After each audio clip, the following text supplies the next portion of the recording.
Hello and welcome guys. दोस्तों मैं आपका दोस्त अंकित एक बार फिर अपने चैनल SGA एकेडमी में स्वागत करता हूं। चलिए दोस्तों शुरुआत करते हैं अपने चैनल। यदि आप मेरे चैनल पर पहली बार आए तो चैनल को सब्सक्राइब कीजिए, वीडियो को लाइक कीजिए, जितने भी अपने पास में पढ़ाई संबंधित ग्रुप है उसमें वीडियो को शेयर करना ना भूलें दोस्तों। चलिए शुरुआत करते हैं अपने पहले क्वेश्चन की।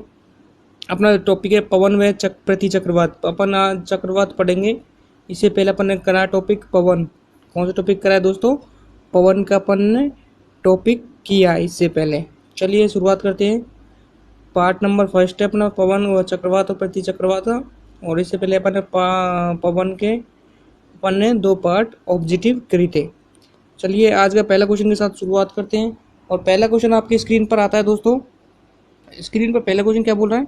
चक्रवात की उत्पत्ति किस प्रकार की होती है? चक्रवात की उत्पत्ति किस प्रकार की होती है? पहला ऑप्शन क्या है क्वेश्चन का अपना? जूम कर दिया दोस्तों आपने स्क्रीन पे। पहला क्वेश्चन है चक्रवात की उत्पत्ति किस प्रकार की होती है? दो विभिन्न वायु राशियों से मिलने से। दूसरा ऑप्शन है अपने पास में दो विभिन्न तापमान वाली वायु राशियों से मिलने से। दूसरा ऑप्शन है अपने पास में यह वायुमंडलीय दशाओं के असाधारण परिवर्तन से। या चौथा है इनमें से उपयुक्त सभी। क्वेश्चन क्या है अपना? क्वेश्चन है अपना चक्रवात की उत्पत्ति किस प्रकार होती है। पहला ऑप्शन क्या है अपने पास में? दो विभिन्न वायु राशियों से मिलने से या दो विभिन्न तापमान वाली वायु राशियों के मिलने से। तीसरा ऑप्शन है अपने पास में वायुमंडलीय दशाओं के असाधारण परिवर्तन से। या चौथा ऑप्शन है इनमें से सभी। तो दोस्तों अपना जो राइट आंसर क्या होगा? दो विभिन्न राशियों, जो तापमान वाली राशि हैं, जो विभिन्न है, जो जिनका तापमान अलग अलग है, उनके मिलने से क्या होता है? चक्रवात की उत्पत्ति होती है। क्योंकि चक्रवात जब अपने वायु पवन है जो हाई प्रेशर से दोस्तों हाई प्रेशर से लो प्रेशर की ओर जाएगी तब अपने ऑटोमेटिक चक्रवात आएगा। क्योंकि एक जगह हाई रहेगा तापमान, तापमान क्या रहेगा? हाई, और दूसरी जगह लो, तो ऑटोमेटिक विंड बहेगी तो चक्रवात की उत्पत्ति अपने ऑटोमेटिक ही हो जाएगी। चलिए बात कर रहे थे अपने दूसरे क्वेश्चन की। क्वेश्चन बड़ा है इस वजह से जूम कर देता हूँ। चक्रवात की दिशा क्या होती है? चक्रवात की दिशा क्या होती है? पहला ऑप्शन है उत्तरी गोलार्ध में घड़ी की सुई की विपरीत दिशा, दक्षिणी गोलार्ध में घड़ी की सुई के अनुकूल। दूसरा ऑप्शन क्या है अपने पास में? दूसरा ऑप्शन है उत्तरी गोलार्ध में घड़ी की सुई दिशा, दक्षिणी गोलार्ध में घड़ी की विपरीत। तीसरा ऑप्शन है अपने पास में उत्तरी गोलार्ध में घड़ी की सुई के विपरीत और दक्षिणी गोलार्ध में भी सुई की घड़ी के विपरीत। और तीसरा ऑप्शन अपने पास उत्तरी गोलार्ध और दक्षिणी गोलार्ध में दोनों घड़ी की सुई के अनुकूल। तो दोस्तों चक्रवात की दिशा क्या होती है उसके बारे में अपन को बताना है। चक्रवात की दिशा है अपने पास में उत्तरी गोलार्ध में क्या है? सुई। उत्तरी गोलार्ध में कौन सा? घड़ी की सुई के विपरीत। और दक्षिणी गोलार्ध में क्या होता है दोस्तों? सुई के अनुकूल। तो अपन कहाँ है? इंडिया कहाँ पे है? दक्षिणी गोलार्ध में। तो दोस्तों इंडिया दक्षिणी गोलार्ध में है तो सुई के अनुरूप अपनी ये घूमेगी, सुई के अनुरूप अपनी ये घूमेगी। चलिए बात करते हैं अपने नेक्स्ट क्वेश्चन, तीसरे नंबर क्वेश्चन की। तीसरे नंबर क्वेश्चन क्या बोल रहा है दोस्तों? चक्रवात की आकृति इनमें से किस प्रकार की होती है? चक्रवात की आकृति इनमें से किस प्रकार की होती है? पहला ऑप्शन है अंडाकार, दूसरा ऑप्शन है गोलाकार, तीसरा है त्रिभुजाकार, चौथा है उपयुक्त सभी। क्वेश्चन क्या है अपना? क्वेश्चन है चक्रवात की आकृति इनमें से किस प्रकार की होती है? पहला ऑप्शन है अंडाकार, दूसरा गोलाकार, तीसरा त्रिभुजाकार, चौथा ऑप्शन है उपयुक्त सभी। तो दोस्तों 3 का जो राइट आंसर होगा अपने पास में क्या होगा? अंडाकार। क्या होगा दोस्तों? अंडाकार, अंडाकार। चलिए बात करते हैं क्वेश्चन नंबर 4 की। बात करते हैं चक्रवात का शांत क्षेत्र क्या कहलाता है? चक्रवात का शांत क्षेत्र क्या कहलाता है? चक्षु, गर्त, परिक्षेत्र या केंद्र। क्वेश्चन क्या है अपना? चक्रवात का जो क्षेत्र है वो शांत क्षेत्र है वो क्या कहलाता है? चक्षु कहलाता है, दूसरा ऑप्शन गर्त कहलाता है, तीसरा ऑप्शन अपने पास में परिक्षेत्र कहलाता है, या चौथा केंद्र कहलाता है। तो इसका जो राइट आंसर क्या होगा अपने पास में? चक्षु होगा। चलिए 5 नंबर की बात कर लेते हैं। चक्रवात की आंख एक विशेषता है। चक्रवात की आंख एक विशेषता है उष्ण कटिबंध चक्रवात की। दूसरा ऑप्शन है प्रति चक्रवात की, तीसरा ऑप्शन है उषाण चक्रवात की, चौथा ऑप्शन एक्यूलेड वाताग्रह की। तो दोस्तों 5 का जो राइट आंसर होगा अपने पास में क्या होगा, 5 का जो राइट आंसर क्या होगा अपने पास में, उष्ण कटिबंध जो चक्रवात है उसकी क्या होगा, चक्रवात की यहाँ की एक विशेषता है उष्ण चक्रवात की। चलिए बात करते हैं अपने छठे नंबर क्वेश्चन ही, फ्रंटल वर्षा किसके कारण से होती है, फ्रंटल वर्षा किसके कारण होती है, संवेदी धारा के कारण, दूसरा ऑप्शन समुद्री हवा के कारण, तीसरा चक्रवातीय गतिविधि के कारण, चौथा है पर्वतों से वाष्पित जल के संघनन के कारण। फ्रंटल वर्षा किस कारण होती है, पहला ऑप्शन है संवेदी धारा के कारण, दूसरा ऑप्शन समुद्री हवा के कारण, तीसरा ऑप्शन चक्रवातीय गति की विधि के कारण, चौथा ऑप्शन अपने पास में पर्वतों से वाष्पित जल के संघनन के कारण। तो दोस्तों 6 का जो अपने पास में राइट आंसर होगा क्या होगा, चक्रवातीय गतिविधि के कारण।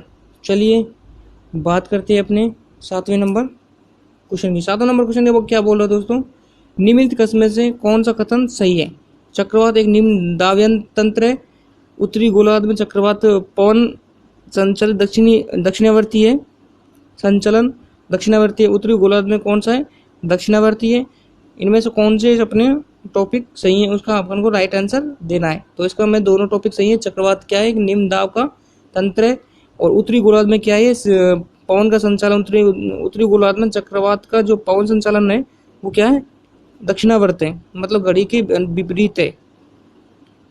चलिए बात करते हैं अपने 8वें नंबर क्वेश्चन के, टी स्केल पर निम्न में से किसका मापन किया जाता है, टी स्केल पर निम्न में से किसका मापन किया जाता है, पहला से भूकंपीय तरंगों का, पवनों तरंगों का, चक्रवातों की शक्ति का, चौथा ऑप्शन है अपने पास में वर्षा की मात्रा का।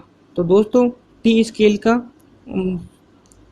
निम्न में से किसका मापन किया जाता है, टी स्केल पर किसका मापन करेंगे दोस्तों 8 में, चक्रवात की शक्ति का। और भूकंप की तरंगों के लिए अपन क्या करेंगे, सिस्मोग्राफ आता है, भूकंप की तरंगों को नापने के लिए क्या आता है दोस्तों, सिस्मोग्राफ आता है, क्या आता है, सिस्मोग्राफ की बात करते हैं।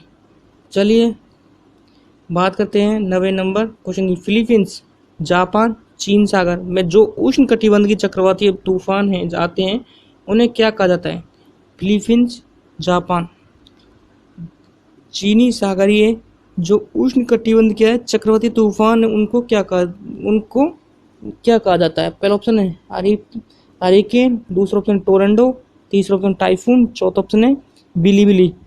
तो 9 का जो अपने पास राइट आंसर क्या होगा, टाइफून। जो फिलीपींस, जापान और चीन सागर में जो क्या उष्ण कटिबंध के चक्रवाती तूफान होते हैं उसको क्या कहते हैं, टाइफून कहते हैं।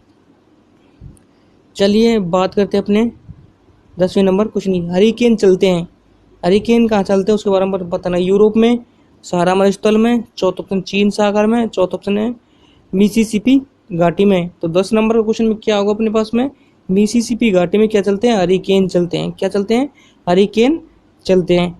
और इससे पहले अपन ने क्या किया था, जो टाइफून कहाँ चलते हैं अपने पास में, जो फिलीपींस और जापान के जो चीन सागर है, फिलीपींस, जापान और चीन में क्या चलता है, टाइफून चलता है। और हरिकेन कहाँ चलता है, मिसिसिपी में चलता है, हरिकेन कहाँ चलता है दोस्तों, मिसिसिपी में चलता है। 11वां नंबर क्या अपना, 11वां नंबर की बात कर लेते हैं, निम्न में से कौन सा देश टाइफून से प्रभावित है, निम्न में से कौन सा देश टाइफून से प्रभावित है, होंडुरास या ग्वाटेमाला, दूसरा ऑप्शन बंगाल की घाटी, तीसरा ऑप्शन फिलीपींस, जापान, चौथा ऑप्शन है मिसिसिपी घाटी। तो दोस्तों 11 का जो राइट आंसर क्या होगा अपने पास में, फिलीपींस में जापान किससे संबंधित है, टाइफून से, हरिकेन किससे है, मिसिसिपी घाटी से, हरिकेन किससे दोस्तों, मिसिसिपी घाटी से, और फिलीपींस किस, टाइफून किससे है, फिलीपींस में जापान से, और चीन सागर से, किससे, चीन सागर से। चलिए बात करते हैं अपने 12वें नंबर क्वेश्चन की, उष्ण कटिबंध चक्रवातों को ऑस्ट्रेलिया किस नाम से जाना जाता है, उष्ण कटिबंध के चक्रवातों। चलिए दोस्तों शुरुआत करते हैं अपने 12वें क्वेश्चन की, उष्ण कटिबंध चक्रवातों को ऑस्ट्रेलिया में किस नाम से जाना जाता है, पहला ऑप्शन है टाइफून के नाम से, दूसरा हरिकेन, तीसरा है टोरंडो, चौथा है विली। तो दोस्तों 12 का जो राइट आंसर होगा क्या अपना, विली। उष्ण कटिबंध चक्रवात कौन से अपने पास में है, टाइफून, कौन सा दोस्त है, टाइफून। अब टाइफून की बात आती है तो अपन ऑस्ट्रेलिया में कहाँ पे जाना था, ऑस्ट्रेलिया में किस नाम से जाना जाता है, टाइफून में है, ऑस्ट्रेलिया में टाइफून जो चक्रवात आता है उत्तर कटिबंध का, तो उसको किस नाम से जानते हैं अपन, विली से, विली विली से। चलिए बात करते हैं 13वें नंबर क्वेश्चन की। 13वां नंबर क्वेश्चन क्या बोला, निम्न में से किस हवा में चक्रवाती गति का अभाव पाया जाता है। निम्न में से किस हवा में चक्रवाती गति का अभाव पाया जाता है। पहला ऑप्शन है हरिकेन का, दूसरा ऑप्शन है टोरंडो का, तीसरा ऑप्शन पापागयो का, चौथा ऑप्शन है टाइफून का। क्वेश्चन क्या है 13 नंबर का, निम्न में से किस हवा में चक्रवाती गति का अभाव पाया जाता है। पहला ऑप्शन है हरिकेन का, दूसरा ऑप्शन है टोरंडो का, तीसरा पापागयो का, चौथा ऑप्शन है टाइफून का।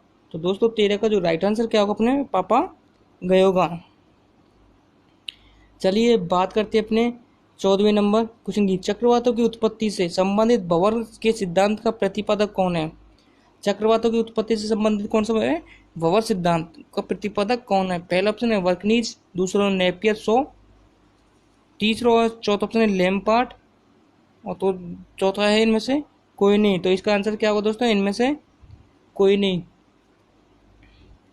चलिए बात करते हैं अपने 15 नंबर क्वेश्चन की।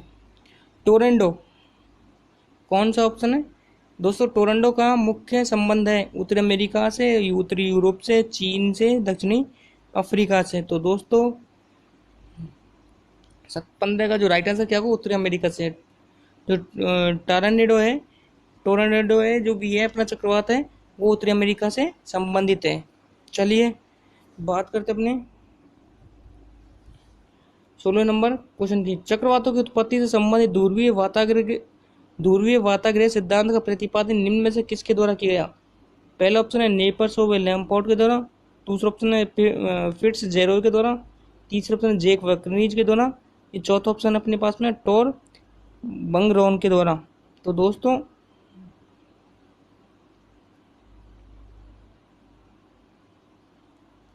16 नंबर का क्वेश्चन क्या बोल रहा है, चक्रवातों की उत्पत्ति से संबंधित ध्रुवीय वाताग्रह सिद्धांत कौन सा सिद्धांत है। ध्रुवीय वाताग्रह सिद्धांत का प्रतिपादन निम्न में से किसके द्वारा किया गया। पहला ऑप्शन है नेपियर शो लैम्पोर्ट के द्वारा, दूसरा ऑप्शन है फिट्जजेराल्ड के द्वारा, तीसरा ऑप्शन है वर्कनीज के द्वारा, चौथा ऑप्शन है टोर बगरोन के द्वारा। तो 16 का जो राइट आंसर क्या होगा अपने पास में नेपियर शो लम्फर्ट के द्वारा। नेपियर शो व लम्फर्ट के द्वारा कौन सा सिद्धांत है, ध्रुवीय वाताग्रह सिद्धांत चक्रवातों की उत्पत्ति से संबंधित है। चलिए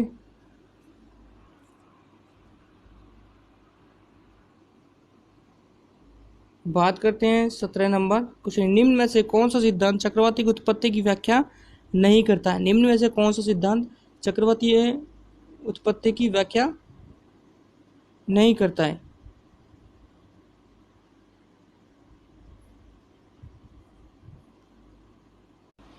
चलिए शुरुआत करते हैं अपने 16 नंबर क्वेश्चन की। 16 नंबर क्वेश्चन क्या बोला, चक्रवाती की जो उत्पत्ति है कौन सा है। चक्रवाती की उत्पत्ति से संबंधित ध्रुवीय वाताग्रह सिद्धांत का प्रतिपादन निम्न में से किसके द्वारा किया जाता है। नेपियर शो व लैम्पर्ट के द्वारा, दूसरा ऑप्शन है अपने पास में फिट्जजेराल्ड के द्वारा, तीसरा ऑप्शन है जे बर्कनीज के द्वारा, चौथा ऑप्शन है टोर बंगरोन के द्वारा। तो दोस्तों 16 का जो राइट आंसर क्या होगा जे बर्कनीज के द्वारा। कौन सा सिद्धांत है, ध्रुवीय वाताग्रह सिद्धांत। और इसे किसकी उत्पत्ति होती है, चक्रवातों की उत्पत्ति के लिए जाना जाता है। चलिए बात करते हैं अपने 17 नंबर क्वेश्चन की।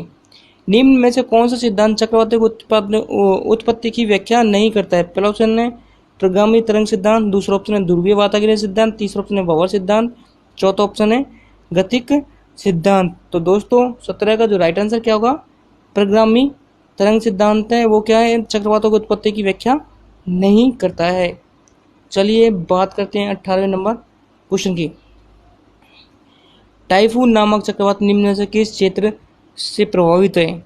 टाइफून नामक चक्रवात निम्न में से किस क्षेत्र से प्रभावित है। पहला ऑप्शन है ऑस्ट्रेलिया, दूसरा ऑप्शन है चीन सागर, तीसरा ऑप्शन है पश्चिम द्वीप समूह क्षेत्र, चौथा ऑप्शन है उपयुक्त सभी। तो 18 का जो राइट आंसर क्या होगा, चीन सागर। चीन सागर से कौन सा क्षेत्र है, टाइफून चक्रवात किससे प्रभावित है, चीन सागर से। चलिए अपने पास में दो सीरीज दी हैं, एक सूची में अपने पास में उष्ण कटिबंधीय चक्रवात दिया, तीसरा ऑप्शन है अवस्थिति दी है जो कहाँ स्थित है। चक्रवात है संयुक्त राज्य अमेरिका दिया है उसके सामने, प्रवजन के सामने पूर्व एशिया दिया है, टाइफून के सामने ऑस्ट्रेलिया दिया है, और विली के सामने अपने पास में भारत दिया है। चलिए बात करते हैं तो इसका जो राइट आंसर होगा दोस्तों, इसका 19 का जो राइट आंसर होगा अपने 19 की सीरीज का क्या होगा, बी होगा। जो चक्रवात है वो किस नाम से जानते हैं भारत में, क्या चक्रवात के नाम से जानते हैं। दूसरा ऑप्शन क्या है, प्रवचन, वो उसमें क्या है, संयुक्त राज्य अमेरिका है, प्रवचन संयुक्त राज्य अमेरिका में। टाइफून है दोस्तों अपने पास में, टाइफून कहाँ पे है, ये है पूर्वी एशिया में। टाइफून वो नहीं, टाइफून कहाँ पे है दोस्तों, पूर्वी नहीं, टाइफून है अपने पास में पूर्वी एशिया में है। और बिली किस में है दोस्तों, ऑस्ट्रेलिया में है, बिली ऑस्ट्रेलिया में। चलिए शुरुआत है अपने लास्ट और आखिरी क्वेश्चन की। प्रति चक्रवात की विशेषता क्या है, प्रति चक्रवात की विशेषता क्या है। तापमान में वृद्धि, तेज पवन, चौथा ऑप्शन है स्वच्छ आसमान, तीसरा ऑप्शन है, चौथा ऑप्शन है अपने पास में तीव्र दृष्टि। तो दोस्तों 20 का जो राइट आंसर क्या होगा अपने में, स्वच्छ आसमान हो जाएगा, प्रति चक्रवात की विशेषता होती है। तो दोस्तों ये क्वेश्चन आपके लिए है, इस क्वेश्चन का आंसर दें, मेरे को कमेंट्स में ज़रूर बताएं। उच्च दाब वाली हवाएं जो केंद्र से बाहर होकर चलती हैं क्या कहलाती हैं, चक्रवात, प्रति चक्रवात, तूफान या इनमें से कोई नहीं। तो दोस्तों 21वें नंबर क्वेश्चन क्या है, उच्च दबाव वाली हवाएं जो केंद्र से बाहर होकर चलती हैं क्या कहलाती है, चक्रवात, प्रति चक्रवात, तूफान और इनमें से कोई नहीं। चलिए दोस्तों इसी के साथ ये वीडियो यहीं समाप्त होता है, मिलते हैं नेक्स्ट वीडियो में। एक बार फिर आपसे रिक्वेस्ट करना चाहूँगा, यदि आप मेरे चैनल SGA एकेडमी में पहली बार आए तो चैनल को सब्सक्राइब कीजिए, वीडियो को लाइक कीजिए, वीडियो को जितने भी पढ़ाई संबंधित ग्रुप वीडियो को शेयर करना ना भूलें और कमेंट्स करना भी ना भूलें, जिससे कि मेरे को मोटिवेशन मिलते रहे। चलिए थैंक्स फॉर वॉचिंग, मिलते हैं नए जोश और नए उमंग के साथ में नेक्स्ट वीडियो में। जय हिंद, जय भारत।